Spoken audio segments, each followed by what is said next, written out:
السلام عليكم ورحمة الله وبركاته. عاملين ايه يا حبايب ام مروان؟ النهاردة بقى هنعمل صينية جلاش بالبسطرمة والجبنة التركي والزيتون. بالصلاة على النبي بقى بتطلع جميلة.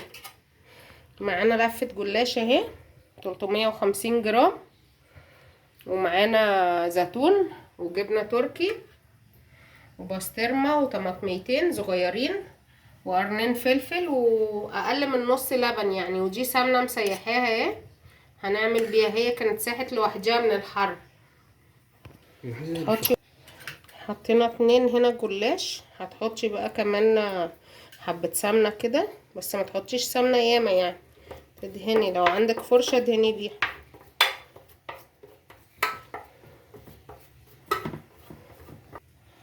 كل رقين تروحي حاطة معلقة سمنة كده، وبرضو تفرزي السمنة حلو عشان ايه ما يبقاش. مروان واقف عمال يصور لي ويكح ومش مريح نفسه، نشغل الكشاف عشان النور قاطع كده. حطينا يجي نص لفة الجلاش. هنحط بقى الطماطم اهي، مش عايزين نحط طماطم ياما عشان ما تتعصرش يعني، يا دوبك. وبصي مقطعاها صغير ازاي عشان ما تبقاش يعني الحاجة ما تبقاش صيصة كده وفيها مية ياما. احنا كده كده هنسقي بحبة اللبن، وبعدين نرش حبة الزيتون. الزيتون بقى ده بيدي الجلاش طعم روعة، بيبقى جميل مع البسطرمة والجبنة التركي.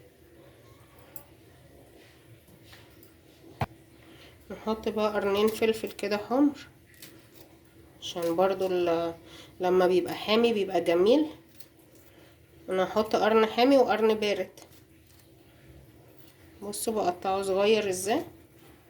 لو عايزة تحطي فلفل الوان عادي، الفلفل الالوان برضو بيبقى جميل فيه. ترصي البسطرمة بقى كده بالصلاة على النبي. عايزة تقطعيها تقطيع صغير قطعي، انا كده كده جايباها مخلية.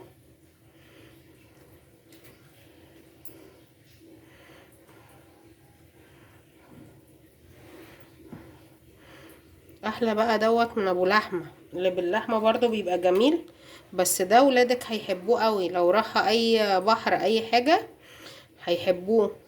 احلى من السندوتشات برضو. كده رصيت البسطرمة اهي كل حتة في كل الاماكن عشان اللي ياخد يبقى كل الحاجة مليانة. وادي الجبنة التركي، لو عايزة تحطي جبنة موتزاريلا برضو حطي، بتبقى جميلة.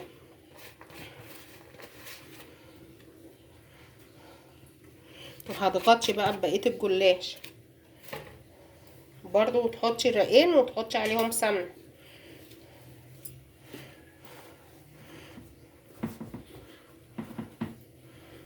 حطيت كده بقيت نص الجلاش. اخر واحدة دي مش هحط عليها سمنة على الوش عشان اما اقطع الاول. اي حاجة بقى عندك كده تسويها.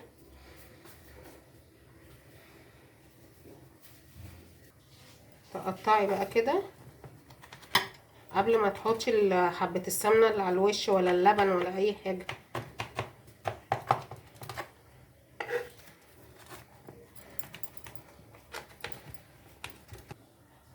تقطعي كده بالطول وبالعرض. اللي ما اشتركش في القناة يشترك ويفعل زر الجرس عشان يوصله كل جديد. وصلوا على النبي كده في الكومنتات، واعملوا بقى لايك حلو كده شبهكم. تحطي بقى على اللبن ده حبة فلفل اسمر كده، ما تحطيش ملح عشان الجبن والحاجات دي كلها بتبقى مليانة ملح. وفي ناس بتحط بيضة بس انا مش بحب بالبيض يعني. عايزة تحطي بيضة عادي حطي. وهتسقي بيها بقى دول. بسم الله الرحمن الرحيم. تكوني مولعة الفرن بقى قبل ما انتي بتبدأي في الاكل ده. اهو بصوا بالصلاة على النبي. والفلفل الاسمر بيبقى جميل بقى على الوش. حطينا اللبن اهو، نحط بقى معلقة السمنة اللي فاضلة دي على الوش عشان هي اللي هتديله لون بقى ايه روعة. والصلاة على النبي يعني على الجمال. جربوه بقى اللي بالبسطرمه والجبنه التركي ده، هيعجبكم جدا. احلى من اللي باللحمه المفرومه. مش كل حاجه نجيب لحمه وفراخ وحاجات من دي، تغيري كده، التغيير ده بيبقى جميل. هتحطيه على درجه حراره 180 لمده تلت ساعه، او لو فرنك اعلى يعني على 200 عادي خليه على 200، بس تراقبيه عشان ده بيستوي في ساعتها. هي تلت ساعه بالكتير وهتلاقيه استوى. بصوا بقى الجمال، بصوا الكروشه بتاعته طالع جميل ازاي بالصلاه على النبي وناشف، ومن جوه بقى بيبقى جميل. هتقطعي بقى وتحطي في سرفيس او في حاجه. هتحمري بطاطس مثلا معاه، لو مش عايزه تحمري بطاطس جيبيلك كيس شيبسي او مخلل. هو مش محتاج مخلل، هو محبش بالزياده يعني. بالصلاه على النبي على الجمال.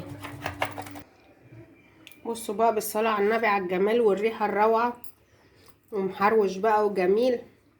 تعمليه بقى ولادك هيتبسطوا جدا، وتاخدوه لهم مثلا معاكي على البحر بدل السندوتشات. مش كل مره سندوتشات وحاجات من دي، تغيري كده في الاكل. اعملوه بقى، ولو عجبكم حطوا لايك حلو كده شبهكم. السلام عليكم ورحمه الله وبركاته.